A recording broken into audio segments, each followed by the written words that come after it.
Brother, good morning. Good morning sister. ஓம் சாந்தி. ஓம் சாந்தி. குஷியா இருக்கீங்களா சிஸ்டர்? குஷியா இருக்கிறோம். ஓகே, சரி, இன்னைக்கு முரளி வாசிக்கலாம் சிஸ்டர். முரளி வாசிக்கலாம். அதற்கான தேதி 10/5/2025. இன்னைக்கு அப்பா தலைப்புல முக்தி, ஜீவன் முக்தி பத்தி சொல்லியிருக்காங்க. வெல்கம் டு முக்தி அண்ட் ஜீவன் முக்தி. காலை முரளி பாப்தாதா மதுபன். ஓம் சாந்தி. இனிமையான குழந்தைகளே, ஞானத்தின் விஷயங்களை நினைவில் வைத்தால் மகிழ்ச்சி ஏற்படும்.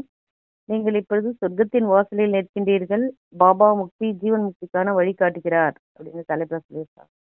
ஞானத்தின் விஷயத்த நினைவுல வச்சீங்கன்னா உங்களுக்கு மகிழ்ச்சி ஏற்படும். தந்தை உங்களுக்கு முக்தி மற்றும் ஜீவன் முக்திக்கான வழியும் சொல்றார் அப்படின்னு சொல்லியிருக்காங்க. Okay sister.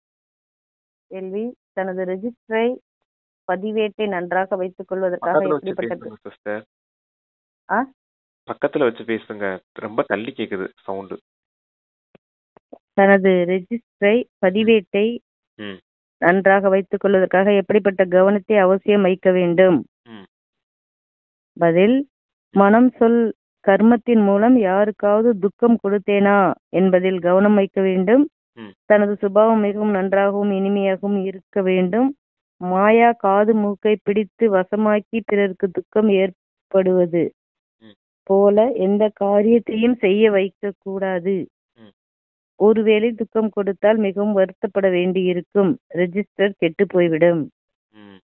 எண்ணம், சொல், செயல் மூலமா யாருக்கும் துக்கம் கொடுக்க கூடாது அப்படின்னு சொல்றாரு. மாயை எந்த ஒரு தலைகீழான காரியமும் செய்ய வைக்க கூடாது. அந்த மாதிரி உங்க ரெஜிஸ்டரை பார்த்துக்கணும் அப்படின்னு சொல்லியிருக்காரு. அப்புறம் உங்களுடைய சுபாவம் கூட மிகவும் நன்றாக இனிமையானதாக இருக்கணும். ஏதாவது தவறு நடந்துச்சுன்னா பச்சாதாபப்பட வேண்டியது இருக்கும். அந்த ரெஜிஸ்டரும் அந்த நடத்தையும் கெட்டுவிடும் அப்படின்றது சொல்லியிருக்காங்க. Okay sister. பாடல்: பார்வை இல்லாதவர்களுக்கு வழிகாட்டுங்கள் பிரபுவே. ஓம் சாந்தி. தந்தை குழந்தைகளுக்கு புரிய வைக்கின்றார். சகஜமான பாதையை புரிய வைத்தாலும் குழந்தைகள் மிகவும் சிரமப்படுகின்றனர். தந்தை நமக்கு கற்பிக்கின்றார், சாந்தி தாமத்திற்கான வழி காட்டுகிறார் என இங்கு அமர்ந்திருக்கும் போது புரிந்துள்ளனர். மிகவும் சகஜமாக இருக்கிறது. இரவு பகலாக எவ்வளவு முடியுமோ நினைவில் இருங்கள் என தந்தை கூறுகின்றார். பக்தி மார்க்கத்திற்கான யாத்திரை கால்களின் மூலம் செய்யப்படுவதால் மிகவும் கலைப்படுகின்றனர். இங்கு நீங்கள் அமர்ந்து கொண்டே நினைவு யாத்திரையில் இருக்கிறீர்கள். தெய்வீக குணங்களை தாரணை செய்ய வேண்டும் எனவும் தந்தை புரிய வைக்கிறார். தந்தையை நினைவு செய்யணும், தெய்வீக குணங்களை தாரணை செய்யணும் அப்படின்னு சொல்லியிருக்காங்க. ஓகே சிஸ்டர், சரி வாசிங்க அடுத்து. அசுர குணங்களை அழித்து விடுங்கள். எந்த விதமான அசுர காரியமும் செய்யக்கூடாது. இதன் மூலம் பாவ கர்மம் ஏற்படும். குழந்தைகள், உங்களை சதா சுகமாக்குவதற்கு தந்தை வந்திருக்கிறார். ராஜாவின் குழந்தைக்கு தனது தந்தை மற்றும் ராஜ்யத்தை பார்த்து மகிழ்ச்சி ஏற்படும் அல்லவா? ராஜ்யம் இருந்தாலும் சரீரத்திற்கு நோய் ஏற்படுகிறது அல்லவா? சிவபாபா வந்திருக்கிறார், அவரே நமக்கு கற்பிக்கிறார் என்ற நம்பிக்கை குழந்தைகள் உங்களுக்கு இருக்கின்றது. மீண்டும் நம் சொர்க்கத்திற்கு சென்று ராஜ்யம் செய்வோம். அங்கு எந்த விதமான துக்கமும் ஏற்படாது. உங்களுடைய புத்தியில் படைப்பவர் மற்றும் படைப்பின் 3 கால ஞானம் இருக்கிறது. ராஜா மற்றும் அந்த ராஜாவுக்கு தன்னுடைய குழந்தைகளையும் ராஜ்யத்தையும் பார்க்கும்போது மகிழ்ச்சி வரும் இல்லையா? அது போல உங்களுக்கும் அந்த மகிழ்ச்சி வரணும் அப்படின்னு சொல்றாரு. சத்தியுக ராஜ்யத்தை பார்க்கும் போதும் தந்தையை பார்க்கும்போதும் அந்த மகிழ்ச்சி உங்களுக்கும் வரணும் அப்படிங்கிறத சொல்லியிருக்காங்க. உங்களுக்கு 3 கால ஞானமும் இருக்குது இல்லையா அப்படிங்கிறதையும் சொல்லியிருக்காரு. அடுத்து நீங்க எங்க போகணும்? சாந்தி தாமம் போகணும், அடுத்து சுகதாமம் போகணும் அப்படிங்கிற அந்த விஷயத்தையும் சொல்லியிருக்காங்க. Okay sister. இந்த ஞானம் வேறு எந்த மனிதர்களின் புத்தியிலும் இல்லை. இதற்கு முன் நம்மிடத்தில் இந்த ஞானம் இல்லை எனவும் இப்பொழுது நீங்கள் புரிந்துள்ளீர்கள். தந்தையை நாம் அறியாமல் இருந்தோம். மனிதர்கள் பக்தியை மிகவும் உயர்வாக புரிந்துள்ளனர். பலவிதமான பக்தி செய்கின்றனர். அவை அனைத்தும் ஸ்தூல விஷயங்களாகும். சூட்சுமமான விஷயம் ஏதும் இல்லை. இப்போது அமர்நாத் யாத்திரைக்கு ஸ்தூலமாக செல்கின்றனர். அங்கும் லிங்கம் தான் இருக்கின்றது. யாரிடத்தில் செல்கிறோம் என்பது மனிதர்களுக்கு தெரியவில்லை. இப்போது நீங்கள் குழந்தைகள் வேறெங்கும் அலைந்து சிரமப்பட மாட்டீர்கள். புதிய உலகிற்காக நாம் படிக்கின்றோம் என்பதை நீங்கள் அறிந்துள்ளீர்கள். அங்கே சத்தியுகத்தில் இந்த வேதம், சாஸ்திரம், பக்தி போன்றவை இருக்காது. அதாவது அந்த பக்தியின் விஷயத்தெல்லாம் விட்டுட்டீங்க. இப்ப புது விஷயத்த கொண்டுட்டு வாரீங்க, புது உலகத்துக்கான விஷயங்கள் எல்லாத்தையும் கொண்டுட்டு வாரீங்க அப்படிங்கறத சொல்லியிருக்காங்க. பக்தியின் விஷயங்கள் எல்லாமே அந்த சாஸ்திரங்கள், வேதங்கள் அதெல்லாம் உயர்ந்ததுன்னு அவங்க நினைக்கிறாங்க. இப்ப தந்தை அதெல்லாம் விட்டுட்டு புது உலகத்துக்கான காரியங்கள் கொடுத்திருக்காரு இல்லையா? ஞானம் கொடுக்கறாரு, யோகம் செய்ய வைக்கிறாரு, தெய்வீக குணங்களை தாரணை செய்ய வைக்கிறாரு. இந்த மாதிரி புது விஷயங்கள்லாம் இப்ப நீங்க கத்துட்டு இருக்கீங்க அப்படின்னு சொல்றாரு. Okay sister. சுகம் மட்டுமே இருக்கும். அங்கு சுகம் மட்டுமே இருக்கும். எங்கே பக்தி இருக்கிறதோ அங்கு துக்கம் இருக்கும். இந்த காலச்சக்கரத்தின் சித்திரம் மிகவும் நன்றாக இருக்கிறது. சொர்க்கத்தின் வாசல் இதில் தெளிவாக இருக்கிறது. இந்த விஷயம் புத்தியில் இருக்க வேண்டும். இப்போது நாம் சொர்க்கத்தின் வாசலில் அமர்ந்திருக்கிறோம். மிகவும் மகிழ்ச்சி இருக்க வேண்டும். ஞானத்தின் விஷயங்களை நினைவில் வைத்து குழந்தைகள் நீங்கள் மிகவும் மகிழ்ச்சியில் இருக்க வேண்டும். இப்போது நாம் சொர்க்கத்தின் பக்கத்துல வச்சு வாசிங்க சிஸ்டர். இப்ப தெளிவா இருக்கா? இப்பதான் சிஸ்டர் தெளிவா இருக்குது. இப்பொழுது நாம் சொர்க்கத்தின் வாசலில் சென்று கொண்டிருக்கிறோம். ஒரு நிமிஷம் சிஸ்டர், இயர்போன் போட்டிருக்கீங்களா? மைக்க கீழே இறக்குங்க சிஸ்டர், உதட்டுக்கு கீழே வைங்க மைக்க. அப்ப வச்சு பேசுங்க. இப்பொழுது நாம் அங்கு ஞானத்தின் விஷயங்களை நினைவில் வைத்து குழந்தைகள் நீங்கள் மிகவும் மகிழ்ச்சியில் இருக்க வேண்டும். இப்போது நாம் சொர்க்கத்தின் வாசலில் சென்று கொண்டிருக்கிறோம். தெளிவா இருக்கா பிரதர்? கேக்குது சிஸ்டர். தெளிவா இல்லையா? இல்ல, கேக்குது, நீங்க வாசிங்க. இப்பொழுது நாம் சொர்க்கத்தின் வாசலில் சென்று கொண்டிருக்கிறோம். அங்கே மிகவும் குறைவான மனிதர்கள் இருப்பார்கள். இங்கு நிறைய மனிதர்கள் உள்ளனர். எவ்வளவு அலைந்து முயற்சி செய்கின்றனர்.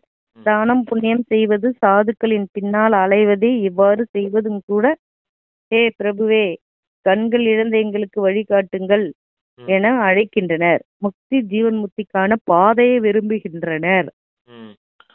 முக்தி ஜீவன் முக்திக்கான பாதையை விரும்புகின்றனர். அதாவது இறைவன்கிட்ட கேக்குறாங்க, கண்ணில்லாத எங்களுக்கு வழிகாட்டுங்கள் பிரபுவே அப்படின்னு கேக்குறாங்க. அப்படின்னா எந்த விஷயத்த குறிக்கக்கூடியதா இருக்கு அந்த வார்த்தை? ஞானம் இல்லாதவர்களா இருக்கும், நீங்க எங்களுக்கு வழிகாட்டுங்க அப்படின்றது மாதிரி கேட்டிருக்காங்க. இப்ப தந்தை முக்தி மற்றும் அந்த ஜீவன் முக்திக்கான வழிகாட்டுறேன் அப்படின்றத சொல்லியிருக்காங்க. Okay sister. இது பழைய துக்கமான உலகம் என்பதை நீங்கள் புரிந்துள்ளீர்கள்.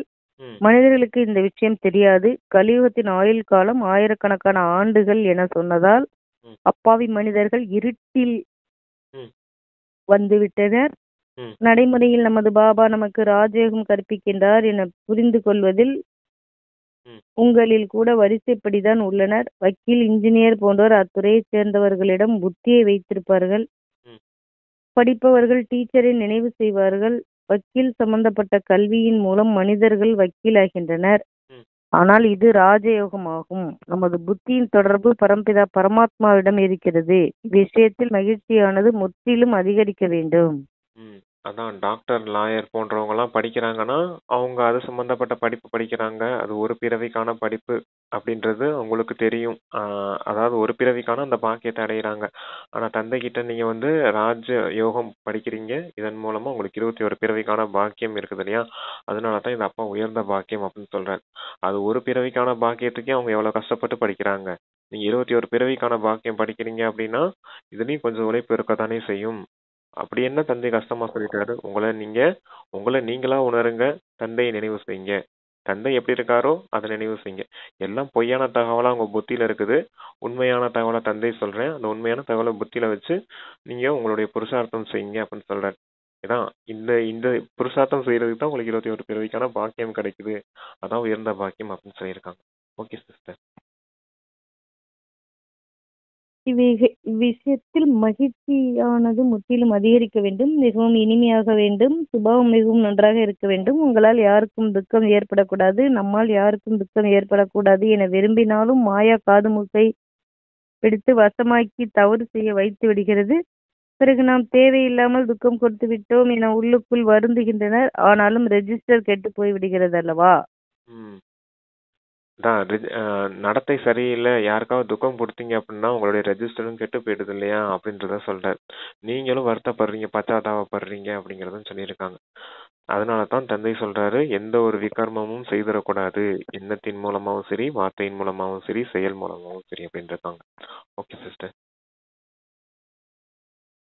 அல்லவா? மனம், வார்த்தை, கர்மத்தால் துக்கம் ஏற்படக்கூடாது என அவ்வாறு முயற்சி செய்ய வேண்டும். ம், தந்தை நம்மை எப்படிப்பட்ட தேவதையாக ஆக்குவதற்கு வந்திருக்கிறார். ம், இவர் எப்பொழுதாவது யாருக்காவது துக்கம் தருகின்றாரா? லௌகீக டீச்சர் கல்வி தருவார், துக்கம் தருவதில்லை அல்லவா? ம், ஆனால் குழந்தைகள் சரியாக படிக்கவில்லை என்றால் ஏதாவது தண்டனை கொடுப்பார்கள். இன்றைய காலங்களில் அடிப்பதற்கான விதிமுறைகளையும் நீக்கிவிட்டனர். ம், நீங்களும் ஆன்மீக டீச்சர் ஆவீர்கள். உங்களுடைய வேலை படிக்க வைப்பது மற்றும் கூடவே நடத்தைகளையும் கற்றுத்தருவது ஆகும். ம், நன்கு படித்து எழுதி வந்தால் உயர்ந்த பதவி அடைவீர்கள். ம், படிக்கவில்லை என்றால் தேர்ச்சி பெற மாட்டீர்கள். ம், இந்த தந்தையும் தினமும் வந்து கற்பிக்கிறார், நல்ல நடத்தையும் கற்றுத்தருகிறார். ம். ஆசிரியர் ஸ்கூல்ல கூட என்ன செய்வாங்க? நல்லா படிக்க வைப்பாங்க. டிசிப்ளின் நடத்தையும் நல்ல விதத்துல கத்துக் கொடுப்பாங்க இல்லையா? அது போலதான் தந்தை இங்கேயும் உங்களை படிக்க வைக்கிறாரு. உங்களுக்கு நடத்தையும் நல்ல விதத்துல இருக்கணும். அதுக்காக டிசிப்ளினுக்கான ஸ்ரீமத்தும் கொடுக்குறேன் அப்படிங்கறத சொல்லியிருக்காரு. நீங்க அதுபடி நடந்தீங்கன்னா உயர்ந்த பதவி அடைவீங்க அப்படிங்கறத சொல்றாரு அப்பா. Okay sister. சொல்றாங்க, இந்த தந்தையும் வந்து கற்பிக்கின்றார், நல்ல நடத்தையும் கற்றுத் தருகிறார். கற்றுத் தருவதற்காக கண்காட்சி போன்ற ஏற்பாடுகளும் செய்யப்பட்டிருக்கிறது. அனைவரும் கண்காட்சி மற்றும் ப்ரொஜெக்டர் போன்றவற்றை கேட்கின்றனர். ம், ப்ரொஜெக்டரும் ஆயிரக்கணக்கில் தேவைப்படும். ஒவ்வொரு விஷயத்தையும் தந்தை மிகவும் சுலபமாக கூறுகின்றார். ம், அமர்நாத்தில் சேவை செய்வதும் சுலபமானதாகும். சித்திரங்கள் மூலமாகவும் நீங்கள் புரிய வைக்க முடியும். ம், ஞானம் மற்றும் பக்தி என்பது என்ன? இந்த பக்கத்தில் ஞானமும் அந்த பக்கத்தில் பக்தியும் இருக்கிறது. ம், ஞானத்தின் மூலம் சொர்க்கமும் பக்தியின் மூலம் நரகமும் ஏற்படுகிறது என்பது தெளிவாக இருக்கிறது. ம், குழந்தைகள் இப்பொழுது படிப்பது மிகவும் சகஜமானதாகும். நன்றாக பிறருக்கு படிப்பிக்கவும் முடியும். ஆனால் நினைவு யாத்திரை எவ்வளவு செய்கின்றீர்கள்? இவை அனைத்தும் புத்தி சம்பந்தமான விஷயங்களாகும்.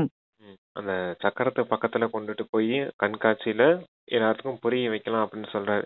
ஞானம் இப்படி இருக்குது, பக்தி இப்படி இருக்குது அப்படின்னு. இது நரகமா இருக்குது, இது சொர்க்கமா இருக்குது. அப்புறம் இந்த இரவு நேரம், இது பகல் நேரம். தந்தை இந்த இரவும் பகலும் சேரக்கூடிய இந்த சங்கம யுகத்துல நம்மள இந்த துக்கத்துல இருந்து விடுவிச்சு சுகத்துக்கு அழைச்சிட்டு போறார் அப்படின்னு சொல்லிலாம் நல்ல விதத்துல புரிய வைக்கலாம். அதுவும் அமர்நாத்ல நல்ல விதத்துல சேவை செய்யலாம் அப்படின்றத சொல்லியிருக்காங்க. Okay sister. நாம் தந்தையை நினைவு இது எல்லாமே புத்திக்கான விஷயம் அப்படின்னு சொல்லியிருக்காரு. தந்தைய நல்லா படிக்கணும், சேவையும் செய்யணும், நினைவும் செய்யணும், நினைவுக்கான சார்ட்டும் வைக்கணும் அப்படின்னு சொல்லியிருக்காங்க. ஓகே. இவை அனைத்தும் புத்தி சம்பந்தமான விஷயங்களாகும். நாம் தந்தையை நினைவு செய்ய வேண்டும். இதில்தான் மாயா தொல்லை செய்கிறது. ஒரேடியாக புத்தி யோகத்தை துண்டித்து விடுகிறது.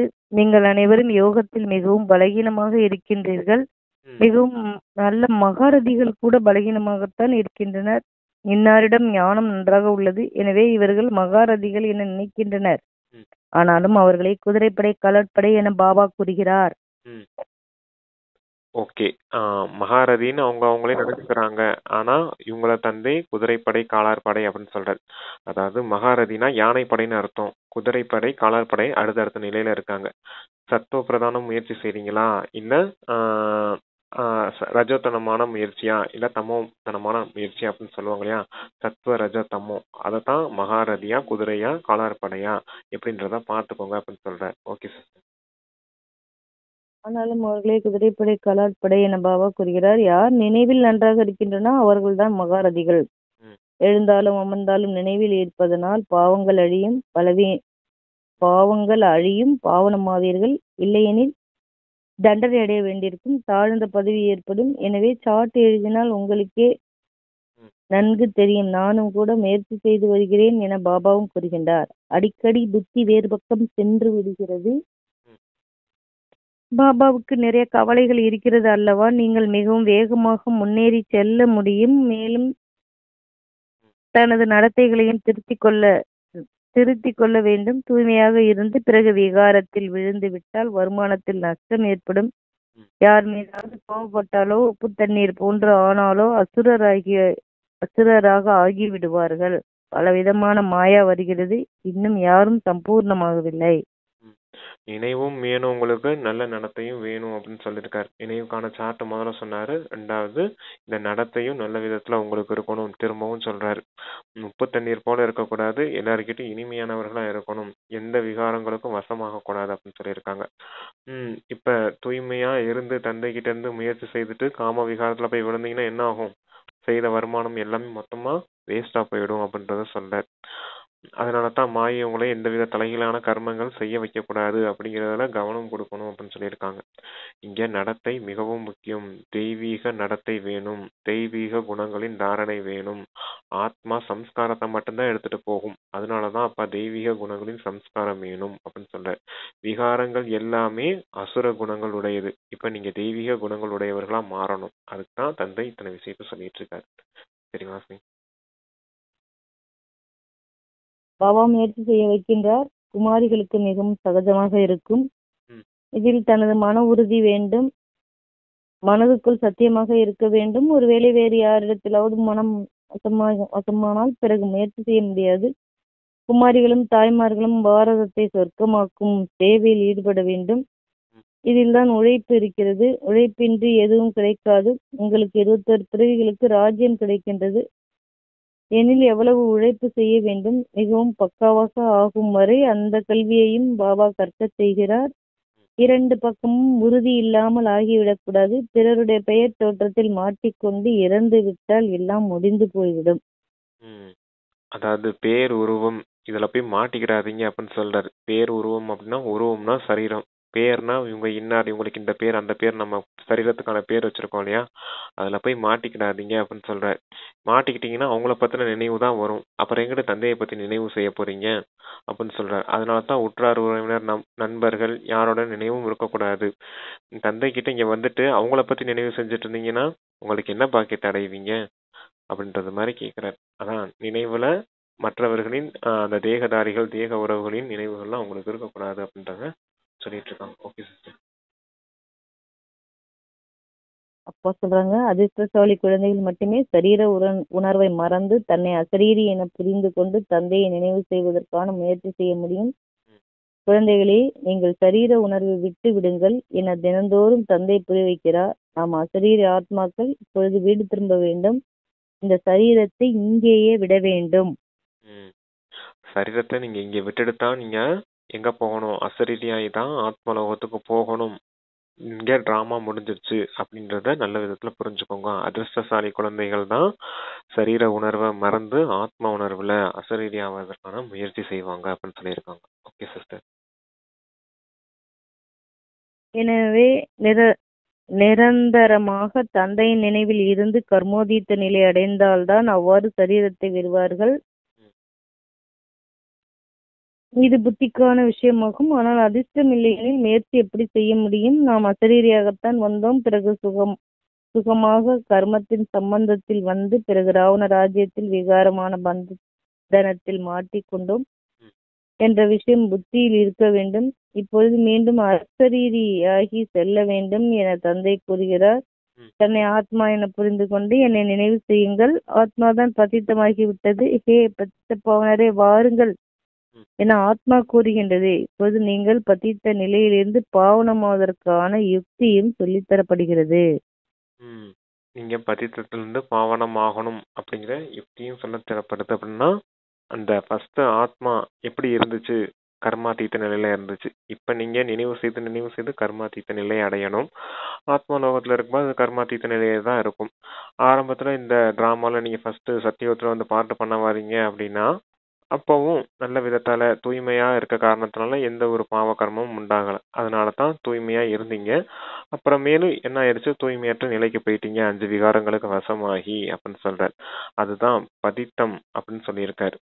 நீங்க இப்ப மறுபடியும் பாவனம் ஆகணும், மறுபடியும் அந்த தூய்மையான நிலையை அடையணும். அதுக்குதான் தந்தை நினைவு செய்து முழுமையா அந்த சரீர உணர்வை விடுங்க.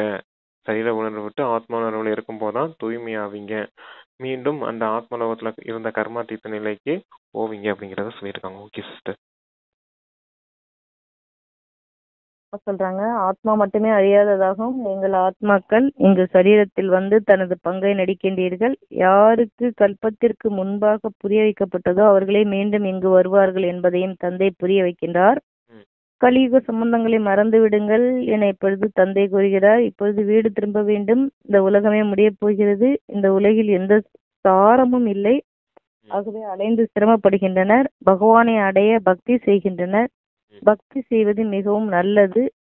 அதிகமாக பக்தி செய்தால் பகவான் கிடைப்பார் மற்றும் சத்கதிக்கு அழைத்து செல்வார் என நினைத்துள்ளனர். இப்போது உங்களுடைய பக்தி முடிவடைகிறது. ஹே ராமா, ஹே பகவானே என்ற பக்திக்கான வார்த்தைகள் உங்களுடைய வாயிலிருந்து வரக்கூடாது. இந்த விஷயத்தை நிறுத்த வேண்டும். கலியுகத்தின் விஷயங்கள் எல்லாத்தையுமே மறந்துடுங்க, விட்டுருங்க அப்படின்னு சொல்லிருக்காரு. அதுலயும் குறிப்பா இந்த பக்தியின் விஷயத்தெல்லாம் விட்டுருங்க. உங்க வாயிலிருந்து ஹே ராமா, ஹே கடவுளே அப்படின்ற வார்த்தை கூட வரக்கூடாது. பக்தியினால என்ன ஆகுதோ, பகவான் நம்மளை சத்கதிக்கு அழைச்சிட்டு போவார் அப்படின்றதையும் புரிஞ்சிருக்காங்க.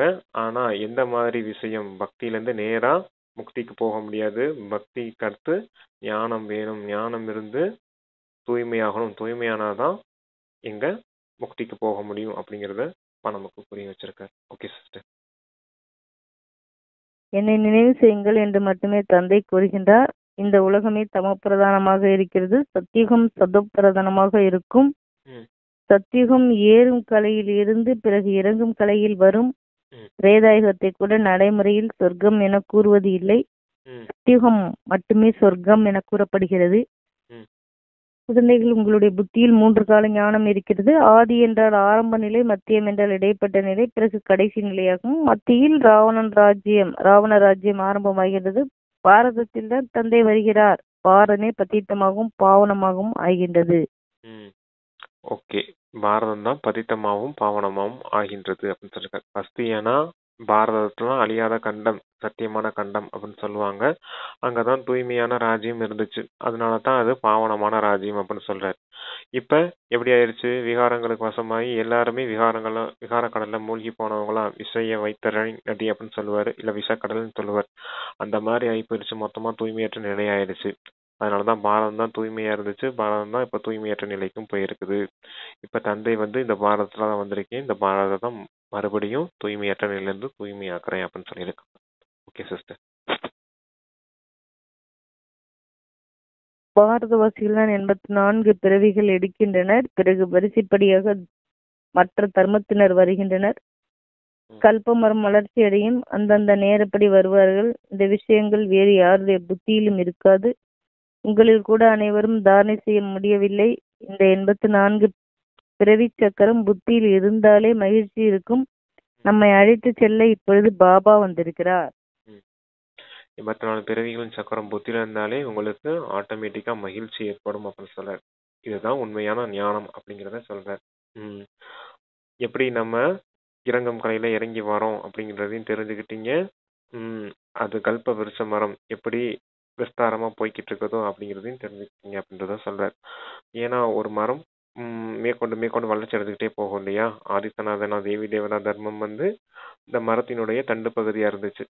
தந்தை விதையா இருக்காரு. பிராமணர்கள் வேர் பகுதியில இருக்கீங்க. ஆதிசநாதன தர்மம் தண்டு பகுதியா இருக்குது. அப்புறம் ஒவ்வொரு கிளையிலயும் ஒவ்வொரு தர்ம ஆத்மாக்கள் துவாபர யுகத்துல வராங்க. அவங்கவுங்க தர்மத்தை ஸ்தாபனை செய்து அது இப்ப மீண்டும் வளர்ச்சி அடைஞ்சுக்கிட்டே போயிட்டே இருக்குது. இப்ப இந்த மரம் முழுமையா எரிய போகுது அப்படின்னு சொல்லுவார். மரம் முழுக்க பட்டு போயிருச்சு அப்படின்றதையும் சொல்லியிருக்காரு. Okay sir. உண்மையான அன்பான நாயகன் வந்திருக்கிறார். யாரை நாம் பக்தி மார்க்கத்தில் மிகவும் நினைவு செய்து வந்தோமோ அவரே நம்மை அழைத்து செல்ல வந்திருக்கிறார். அமைதி என்றால் என்னவென்று யாருக்கும் தெரியவில்லை. ஆத்மாவின் சொரூபமே அமைதியாகும். இந்த சரீரம் ஆத்மாவிற்கு கிடைத்த பிறகு கர்மங்கள் செய்கிறது. அமைதிக்கடலான தந்தை இருக்கின்றார்.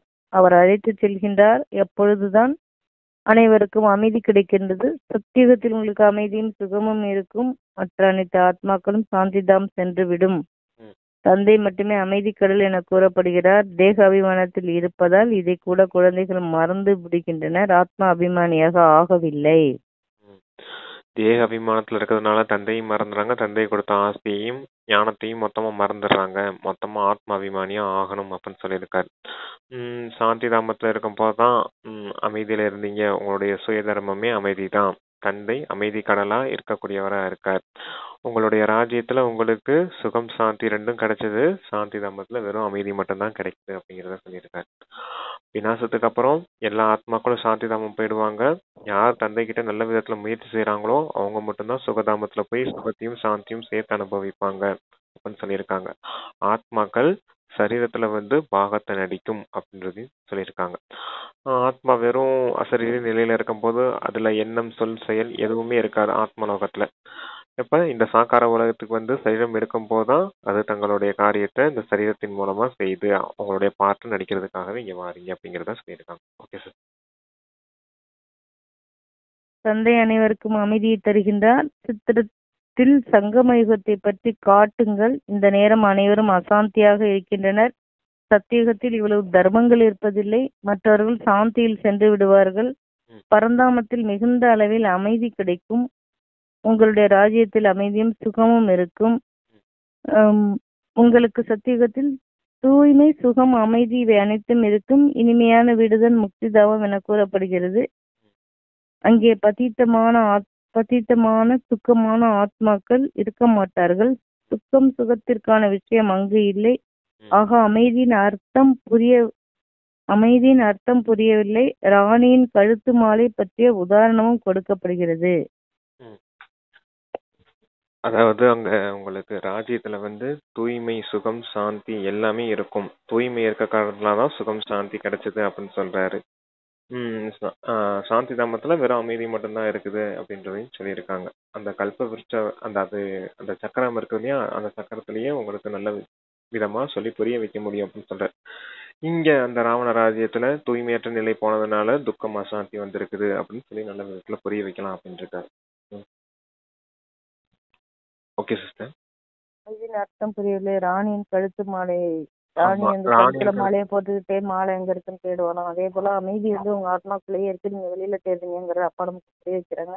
Okay sister. அப்பா சொல்றாங்க, ஓகே ஓகே, இப்பொழுது அமைதி சுகத்தை அடையுங்கள் என தந்தை கூறுகின்றார். ஆயுஷ்வான் பவ. அங்கே விதிமுறைப்படி குழந்தைகள் கிடைப்பார்கள். குழந்தைகள் கிடைப்பதற்கு எந்த விதமான முயற்சியும் செய்ய வேண்டியதில்லை. சரீரம் விடும் நேரத்தில் சாட்சாத்காரம் ஏற்படும். மேலும் மகிழ்ச்சியுடன் சரீரத்தை விடுவார்கள். சரீரத்தை விட்டுவிட்டு நான் இவ்வாறு ஆவேன், இப்பொழுது படிக்கின்றேன் என்ற மகிழ்ச்சி பிரம்மா பாபாவுக்கு இருக்கிறதல்லவா. நாம் சத்தியுகத்திற்கு செல்வோம் என உங்களுக்கும் தெரியும். சங்கமயுகத்தில் தான் உங்களுடைய புத்தியில் விஷயம் இருக்கிறது. ஆகவே எவ்வளவு மகிழ்ச்சி இருக்க வேண்டும், எவ்வளவு உயர்ந்த படிப்போ அவ்வளவு மகிழ்ச்சி இருக்க வேண்டும். நமக்கு பகவான் கற்பிக்கின்றார். லட்சியம், குறிக்கோள் எதிரில் இருக்கிறது. ஆனாலும் நாளடைவில் கீழே விழுகின்றனர். தந்தை வந்து உங்களுக்கு பாடம் கற்பிக்கிறார் அப்படின்னா உங்களுக்கு எப்படி எந்த அளவுக்கு மகிழ்ச்சி இருக்கணும் அப்படின்னு சொல்றாரு. இருந்தாலும் நாளடைவுல கீழே விழுகிறாங்க அப்படிங்கிறத சொல்றாரு. அதாவது ஞானம் கேட்கும் போது நல்லா இருக்கும். தந்தையின் அதாவது சென்று விட்டு வெளியே போகும்போதே கேட்ட ஞானம் பிராயலோபம் ஆயிடுது அப்படின்றதையும் சொல்லியிருக்காரு இல்லையா. அது போல 10 வருஷம் 20 வருஷம் இருக்கவங்க கூட தந்தையின் கையை விட்டுட்டு போறதுக்கான வாய்ப்பும் இருக்குது. அதனால எச்சரிக்கையோடு இருக்கணும். மாயை உங்களை தலைகீழான காரியம் செய்ய வைக்குதா இல்லையான்னு நல்ல விதத்துல செக் பண்ணிக்கோங்க அப்படின்றதையும் சொல்லியிருக்கு. Okay sir. சரீர நேரத்தில் ஏற்படும். சிஸ்டர் கேட்கல. சரீரம் இடும் நேரத்தில் சாட்சாத்காரம் ஏற்படும். அந்த சரீரத்தை விட்டுவிட்டு நான் இவ்வாறு ஆவேன் என்று அதுக்காக இப்போது படிக்கிறேன் என்ற மகிழ்ச்சி பிரம்மா பாபா கூட இருந்துச்சு. அதை போல உங்களுக்கு இருக்கணும் அப்படின்னு சொல்லி அப்பா சமிக்கை கொடுக்குறாங்க. எப்பொழுது குமாரிகள் சேவை களத்திற்கு வருகின்றார்களோ அப்பொழுது உங்களுடைய சேவை வளர்ச்சி அடையும். தங்களுக்குள் ஒருவருக்கொருவர் உப்பு தண்ணீர் போன்று ஆகாதீர்கள். அங்கு சிங்கமும் மாடும் ஒன்று சேர்ந்து தண்ணீர் குடிக்கும். அங்கே ஒவ்வொரு பொருளையும் பார்த்தாலே உள்ள மகிழ்ச்சி அடையும். ஆக நாம் அப்படிப்பட்ட உலகிற்கு செல்கிறோம் என்பதும் உங்களுக்கு தெரியும். பெயரே சொர்க்கமாகும். இப்பொழுது நாங்கள் அங்கே செல்வதற்காக தயாராகின்றோம். ஆகவே அவசியம் தூய்மையாக வேண்டும் என குமாரிகள் லௌகீக தாய் தந்தையிடம் கூற வேண்டும். காமம் பெரிய எதிரி, மகா பெரிய எதிரி என தந்தை கூறுகின்றார். இப்பொழுது நான் யோகியாக ஆகின்றேன், எனவே பதித்த நிலை அடைய மாட்டேன் என தைரியமாக சொல்ல வேண்டும். அப்படிப்பட்ட குமாரிகள் உருவாகிவிட்டால் அதன் பிறகு சேவை எவ்வளவு சீக்கிரமாக நடக்கும் என நீங்களே பாருங்கள். ஆனால் நஷ்டமாக ஆக வேண்டும். ஒரு முறை பழைய உலகத்தில் இறந்து விட்டால் பிறகு ஏன் நினைவு வர வேண்டும்? ஆனாலும் நிறைய பேருக்கு வீடு, குழந்தைகள் நினைவு வருகின்றது. பிறகு தந்தையிடம் புத்தியின் தொடர்பு எவ்வாறு இணைய முடியும்? ம். நாம் பாபாவுடையவராக ஆகிவிட்டோம் என்பது மட்டும் புத்தியில் இருக்க வேண்டும். இந்த பழைய உலகம் முடிந்தே ஆகும். என்னை நினைவு செய்யுங்கள் என தந்தை கூறுகின்றார். அச்சா. ஓம் சாந்தி. ம். அதாவது இனிமையானவர்களா நீங்க இருக்கணும், ஒருபோதும் உப்பு தண்ணீர் போல ஆகக்கூடாது அப்படின்னு சொல்லியிருக்காரு. குமாரிகளும் தூய்மையா இருக்கிறதுல மிகவும் உறுதியோடு இருக்கணும் அப்படின்னு சொல்றாரு. காமம் மகா எதிரி அப்படின்னு சொல்லியிருக்காங்க. ம். காமம் மகா எதிரி, ஒருபோதும் நாங்க அதற்கு வசமாக மாட்டோம் அப்படிங்கிறத நீங்க தைரியமா சொல்லணும் அப்படின்னு சொல்றாரு. நாங்க இப்ப யோகிகளா இருக்கோம், தூய்மையாகிறதுக்கான முயற்சி செய்துட்டு இருக்கோம். ஒருபோதும் நாங்க இது போல தவறான காரியங்கள் செய்ய மாட்டோம், இப்படி திருமணம் போன்றவைகள் செய்துட்டு போக மாட்டோம் அப்படிங்கிறதையும் நல்ல உறுதியோடு இருக்கணும் அப்படின்றத சொல்லியிருக்காங்க. அடுத்து என்ன சிஸ்டர் சொன்னாங்க லாஸ்ட்? அப்படிப்பட்ட குமாரிகள் கிட்ட சேவை நல்லா நடக்கும்னாரு. நஷ்டமோக ஆகணும்னாரு. பழைய உலகத்துல இறந்து விட்டீங்க, பிறகு ஏன் அதை பத்தி நினைக்கிறீங்கன்னாரு. ம். வீடு குழந்தைகள் நினைவு வருகிறது, பிறகு தந்தையிடம் புத்தியின் தொடர்பு எவ்வாறு இணைய முடியும் அப்படின்னு சொல்லி கேட்டாரு. பாபாவுடையராகிவிட்டோம் என்பது மட்டுமே புத்தியில இருக்கணும். ம். இந்த பழைய உலகம் முடிந்தே தீரும், என்னை மட்டும் நினைவு செய்யுங்கள், உங்கள் விகர்மங்கள் எல்லாம் விநாசமாகும் அப்படின்னு சொல்லி சொன்னாரு. ஓகே சிஸ்டர், தந்தையை மட்டும் நினைவு செய்யுங்க, மொத்தமா எல்லா விகாரங்களும் விநாசம் பண்ணிக்கோங்க, எந்த ஒரு பேர் உருவத்தையும் போய் மாட்டிக்கிடாதீங்க அப்படின்னு சொல்லியிருந்தாங்க. ஓகே, பழைய உலகத்தையே மொத்தமா மறந்துடுங்க. பழைய உலகத்துல இருந்து நீங்க மொத்தம் இறந்துட்டீங்க இல்லையா, சூத்திரரா இருந்தீங்க, இப்ப தந்தை ஜென்மம் கொடுத்து பிராமணர்களா மாத்திருக்காரு அப்படின்னா சங்கம் யுகத்துக்கு வந்திருக்கீங்கன்னு அர்த்தம். அடுத்து சத்தியுகத்துக்கு தான் போகணுமே தவிர பின்னாடி பார்க்காதீங்க, கலியுகத்துக்கு பின்னாடி போகாதீங்க அப்படிங்கிறத சொல்லியிருக்காங்க. Okay sister. இனிமேலும் இனிமையான தேடி கண்டெடுக்கப்பட்ட செல்ல குழந்தைகளுக்கு தாயும் தந்தையுமான பாப் தாதாவின் அன்பு நினைவுகளும் காலை வணக்கமும். ஆன்மீக குழந்தைகளுக்கு ஆன்மீக தந்தையின் நமஸ்தே, ஆன்மீக தந்தைக்கு ஆன்மீக குழந்தைகளின் நமஸ்தே நமஸ்தே. தாரணைக்கு ஃபர்ஸ்ட் பாயிண்ட், தனது உயர்ந்த அதிர்ஷ்டத்தை உருவாக்குவதற்காக எவ்வளவு முடியுமோ அவ்வளவு அசரீரி ஆவதற்கான பயிற்சி செய்ய வேண்டும். சரீரத்தின் உணர்வு முற்றிலும் நீங்க வேண்டும். யாருடைய பெயர் தோட்டமும் நினைவில் வரக்கூடாது. இதற்காக உழைக்க வேண்டும். ஓகே, அசரீரியாவதற்கான முயற்சி செய்ய வேண்டும், பேர் உருவத்துல மாட்டிக்க கூடாது அப்படின்னு சொல்லியிருக்காங்க. Okay sir.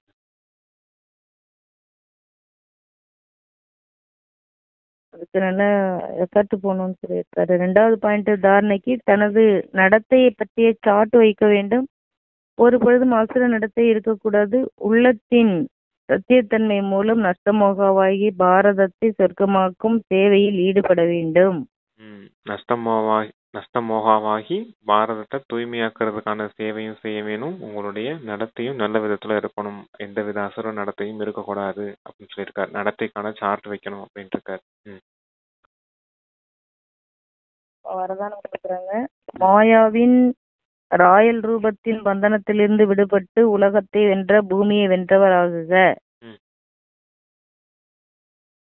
என்னுடைய முயற்சி, என்னுடைய கண்டுபிடிப்பு, என்னுடைய சேவை, என்னுடைய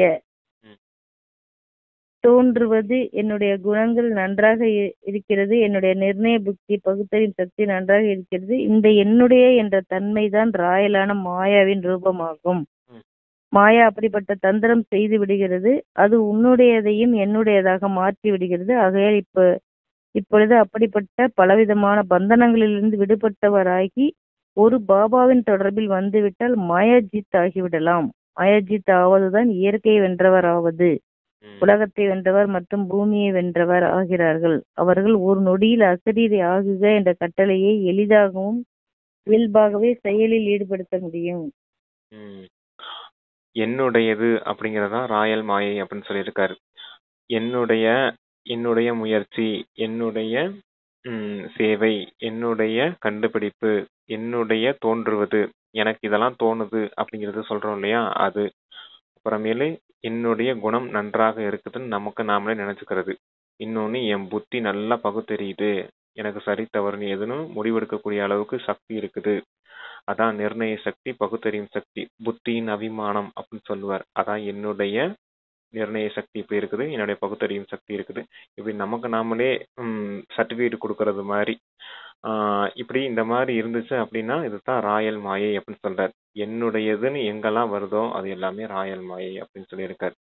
மாயை இப்படி ஒரு தலைகீழான காரியத்தையும் செய்ய வைக்குது. இந்த என்னுடையதுன்னு பிடிச்சீங்கன்னா அங்க போய் பந்தனத்துல போய் மாட்டிக்கிறீங்க அப்படின்னு அர்த்தம் அப்படின்னு சொல்லியிருக்காரு. இந்த பந்தனத்துல இருந்து விடுபட்டு பாபாவின் தொடர்பில் உங்கள் புத்தி இணைக்கணும் அப்படின்னு சொல்றாரு. பாபாவின் தொடர்புல இருந்தீங்க அப்படின்னா இந்த என்னுடையத உன்னுடையது அப்படின்றத மாத்திக்கிடுவீங்க. பாபா எல்லாமே நீங்க தான் செய்ய வச்சீங்க அப்படின்னு பாபா கிட்ட ஒப்படைச்சிட்டீங்க அப்படின்னா இந்த பந்தனத்துல இருந்து விடுபடுறீங்க அப்படின்னு அர்த்தம். அதான் சொல்றாரு. இப்படிப்பட்டவங்க தான் மாயையை வென்றவர்கள், இயற்கையை வென்றவர்கள், பூமியை வென்றவர்கள், உலகத்தை வென்றவர்கள் அப்படின்னு சொல்றாரு. இப்படிப்பட்டவங்க ஒரு நொடியில அசரீரி ஆகணும் அப்படின்னு முயற்சி செய்தாங்கன்னா ஒரு நொடியில அசரீரி ஆயிடுவாங்க அப்படிங்கறத சொல்லியிருக்காரு. ஏன்னா அவங்களுக்கு எந்த வித பந்தனமும் கிடையாது, பந்தனங்களின் கட்டுக்கள் எதுவுமே கிடையாது. எதையாவது என்னுடையதுன்னு பிடிச்சீங்கன்னா இந்த சாக்கார உலகத்தை நீங்க மாட்டிக்கிடுவீங்க அப்படிங்கிறது மாதிரி சொல்றாரு அப்பா. எல்லாமே உன்னுடையது பாபா அப்படின்னு நம்ம அவர்கிட்ட ஒப்படைச்சிட்டோம் அப்படின்னா மனசும் லேசாயிடும், புத்தியும் அவர்கிட்ட போயிடும் அப்படிங்கிறதுக்காக அந்த ஒரு வேர்டை வச்சு அவ்வளவு விஷயத்த சொல்லியிருக்காரு. Okay sir. அப்பா ஸ்லோகன் சொல்றாங்க, யார் எதிர்மறையானவற்றை நேர்மறையாக மாற்றி விடுகிறார்களோ அவர்கள்தான் உலகத்தை மாற்றம் செய்பவர் ஆவர். A world transformer is one who transforms anyone's negative into positive. World transformer உலகத்தை மாற்றம் செய்பவர் is one who transform மாற்றுறது anyone's negative into positive. யார் எதிர்மறையானவற்றை நேர்மறையாக மாற்றி விடுகிறார்களோ அவர்கள்தான் உலகத்தை மாற்றம் செய்பவர் அப்படின்னு அப்பா ஸ்லோகன் சொல்றாங்க. எதிர்மறையானது அப்படிங்கிறது நெகட்டிவ், நேர்மறையானது அப்படிங்கிறது பாசிட்டிவ். யாரு நெகட்டிவ் எல்லாம் பாசிட்டிவா மாத்துறாங்களோ, அதாவது சுய மாற்றம் கொண்டுட்டு வராங்களோ, தங்களுக்குள்ள இருக்க நெகட்டிவ் அசுர குணங்களை எல்லாம் தெய்வீக குணங்களா, அசுர எண்ணங்களை எல்லாம் தெய்வீக எண்ணங்களா இப்ப யாரு மாற்றம் செய்யறாங்களோ, சுய மாற்றம் செய்யறாங்களோ அவங்க கண்டிப்பா உலக மாற்றத்திற்கும் நிமித்தமாவாங்க, உலக மாற்றத்தின் காரியத்தையும் செய்வாங்க அப்படின்னு சொல்லியிருக்காங்க. Okay sir. உங்களுக்குள்ள எதிர்மறையானது மட்டும் இல்ல, மத்தவங்கள்ட்ட பாக்குற எதிர்மறையானதை நேர்மறையா மாற்றணும். அதான் நெகட்டிவ். யார் எதிர்மறையான ஆமா சுய மாற்றம். நெகட்டிவ் எனிஒன் மத்தவங்களுடைய எனிஒன் நெகட்டிவ் பாசிட்டிவ்ங்கிறாரு. யாரோடையது இல்ல எதிர்மறையில நேர்மறையா மாற்றவங்க அவங்கதான் உலகத்தை மாற்றம். ஓகே. அப்பா அவ்யக்த ஈஸ்வரா கொடுக்குறாங்க. மைக்க பக்கத்துல வச்சு பேசுங்க. அவ்யக்த ஈஸ்வரா கொடுக்குறாங்க. ஆன்மீக ராயல் உதட்டுக்கு கீழே வச்சு பேசுங்க. இல்ல உங்க பேச்சு மைக்ல பொத்து பொத்துன்னு அடிக்குது. சரி கீழே இறக்குங்க. பேசுங்க. அவ்யக்த ஈஸ்வரா ஆன்மீக ராயல்டி மற்றும் தூய்மையின் பர்சனாலிட்டி தாரணை செய்யுங்கள். இந்த மந்த் பூரா பியூரிட்டி, ராயல்டி அண்ட் பர்சனாலிட்டி பத்தி சொல்லிட்டு இருக்காரு. உங்களுடைய சுய ரூபம் தூய்மையாகும். சுய தர்மம் என்றால் ஆத்மாவின் முதன்மையான தாரணை தூய்மையாகும். சுய தேசம் தூய்மையான தேசமாகும். ராஜ்யம் தூய்மையான ராஜ்யமாகும். சுயத்தின் நினைவு சின்னம் மிகவும் தூய்மையான பூஜ்ய நிலையாகும். கர்மேந்திரியங்களின் அனாதி பரந்தாம நிலை சுபாவம் ஆகும். சுகம் தரக்கூடிய செயலாகும். இதை மட்டுமே எப்பொழுதும் நினைவில் வைத்தீர்கள் என்றால் கடின உழைப்பு மற்றும் முயற்சியிலிருந்து விடுபட்டு விடுவீர்கள். தூய்மையை வரதானத்தின் ரூபத்தில் தாரணை செய்து விடுவீர்கள். தூய்மையை வரதான ரூபத்துல தாரணை செய்யணும். அதுக்காக இத்தனை விஷயம் சொல்றாரு. தூய்மையின் சொரூபமாகணும் அப்படின்னா உங்களுடைய தர்மம் தூய்மை அந்த உணர்வுல இருக்கணும். அந்த தூய்மையின் தாரணை இருக்கணும். என்னுடைய சுய தர்மமே தர்மம், தர்மமே தூய்மை தான் அப்படிங்கறதுல இருக்கணும். உங்களுடைய சுயத்தின் தேசம் எது? பரந்தாமம். அது கூட எப்படிப்பட்ட உலகமா இருக்குது? தூய்மையான உலகமா இருக்குது. உங்களுடைய ராஜ்யம் எப்படிப்பட்ட ராஜ்யமா இருக்குது?